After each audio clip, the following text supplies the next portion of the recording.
یو ملګري سوال کړی دی، دی وایي چې مور خپل ماشوم له کم عمره پورې پی ورکوي شي. ګوره دې باندې ځان پوهه کې دې کې دوه اقوال دي.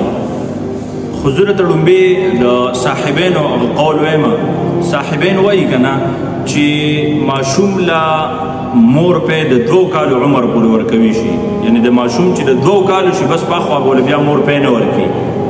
هو که ماشوم چېرته ډېر زیات کمزوري وي، ډاکټران ورته وایي یا دا مور یې پوهوي چې د ماشوم ډېر کمزوري دی، چې د 2.5 کالو پورې بیا چې دی نو اجازت شته دی. دی د 2 کالو دا استدلال د کم ځای نه کي. دی وایي که نه چې الله جل جلاله قرآن مجید کې فرمایلی دی والوالدات يرضعن اولادهن حولین کاملین. ټیک شو، د 2 کالو استدلال دی د دې ځای نه کي.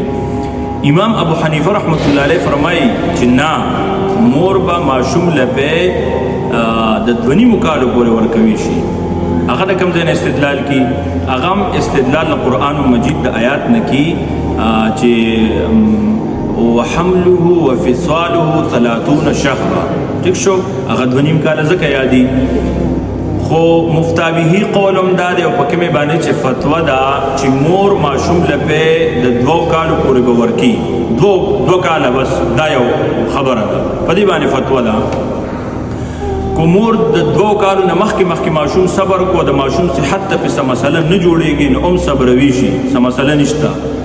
خو که د 2 کالو نه بعد ورته هم ضرورت وي او دا ماشوم ډېر زیات کمزوري وي نو بیا مور د 2.5 کالو پورې کمزوري ماشوم له پی ورکوي شي. صحتمند ماشوم له صرف 2 کالو پورې پی ورکي. جزاک الله.